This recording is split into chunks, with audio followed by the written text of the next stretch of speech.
Hey everybody, it's Brooke with SupertutorTV, and today what I'm going to do is walk you through some of the best ideas that I have for those who are self-prepping for the ACT. The way that I'm going to go about doing this is I'm going to go through 4 categories of learners. And within those 4 categories of learners, I'm going to suggest how you might approach studying for the ACT. So the first kind of student that I'm going to talk about is what I call the rusty student. What I mean by this is that you've had skills in the past, but maybe you just haven't practiced those skills in a while. You may have taken geometry, but you took it 4 years ago. Who knows when you took it, but you've forgotten it.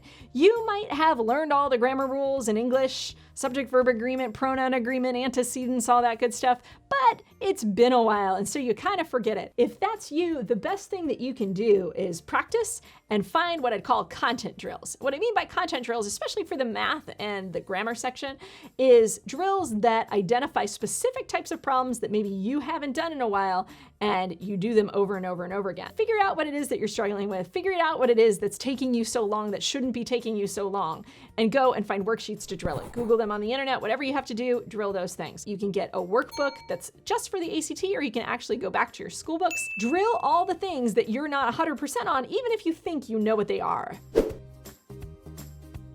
The next kind of student that I'm going to talk about is the slowpoke. A lot of people on the ACT have trouble because this test is wickedly timed. The 2 sections that I find that students have the most trouble with when it comes to timing are the science and reading sections, followed by the math section. So what to do about this? One of the best things that you can do is practice, practice, practice. The more you practice with the timer, the better you're going to get at timing yourself and keeping pace. If timing yourself alone doesn't solve your slow problem, then there are some other issues that you can consider, and there's also some other solutions you can consider.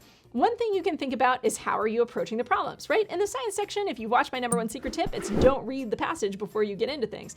So long as you're not doing that, you're going to pick up a little bit of extra time. But if that's not enough time and you're still behind, you might need to change your process, right? How are you approaching these problems? And is that approach getting you what you need to find?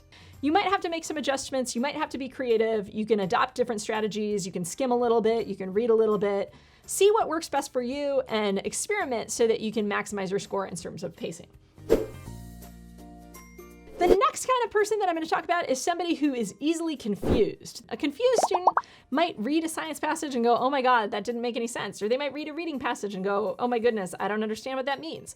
If this is the case, the best thing to do for yourself is try to figure out why are you confused. There are several things that might be going on. On the math section, it may be that there's just types of problems that you never learned or you never figured out how to do. You might not know how to do probability and statistics questions. If so, again, you need to find a good workbook or find some resource so that you can learn how to do those kinds of problems. If you're confused in the reading section or you're just not getting the reading passages, often what I find is that people have vocabulary issues. So I know there's no vocabulary tested on this test, but if you're having trouble with comprehension, I would recommend that you invest in a vocabulary book of some sort. Check out our mnemonics video. It's going to give you not only a great way to learn vocabulary, but toward the end, I also recommend some books that are good. If you're a foreign speaker, I recommend you check out a series called Wordly Wise 3000. They've got tons of books. They've got free word lists on the internet you can check out even. If you're confused on the science section, what I find is slowing down is probably your best asset at first. If you're totally confused and you're pushing yourself and you're trying to finish everything on time, one of the best things you can do is just slow the test way down so that you can actually get each problem. Yes, you're not going to be able to do this thing slow all the time, but by slowing down, you're going to start to understand how the test works. You're going to get used to it, and then you're going to be able to speed up. It's kind of like piano practice. You don't instantly sit down with sheet music and play the hardest piece at full speed immediately. What you do is you slow down and you practice that one really difficult section over and over and over until you get it, and then you speed up. The same applies to the ACT. Finally, the last kind of person that I'm going to talk about is the careless one. If you're a careless person or you find that all you do is make tons of careless errors, there is hope for you. What I like to call careless errors sometimes is process errors, because it's not just carelessness, it's the fact that you didn't catch your carelessness. Come up with ways to create safety nets. You have to set up little rules for yourself so that you're extra thorough and extra cautious and you catch yourself before you make a mistake.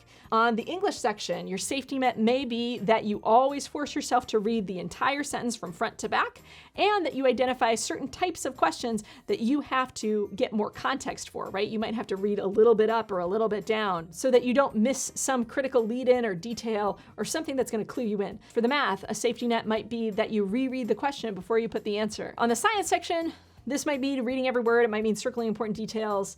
It might mean taking little notes. It might mean going through the problem and underlining each word as you match it up with the other detail on the science section. But you've got to learn to be more cautious, or you're not going to be able to avoid those careless errors. And you need to do careful practice, meaning you need to get out more tests and practice and practice and practice and figure out ways to combat that carelessness. So I hope that this was helpful. If you like this video, please give it a thumbs up, subscribe to our YouTube channel, and also go over to SupertutorTV and subscribe to our mailing list. We have lots of cool things in the works. We're working on some books. We're working on an entire prep video series for the ACT that we're going to be releasing through our website. So if you haven't, definitely plug in, like us on Facebook, follow us on Twitter, and I'm going to see all of you next time on SupertutorTV. Thanks so much. Bye-bye.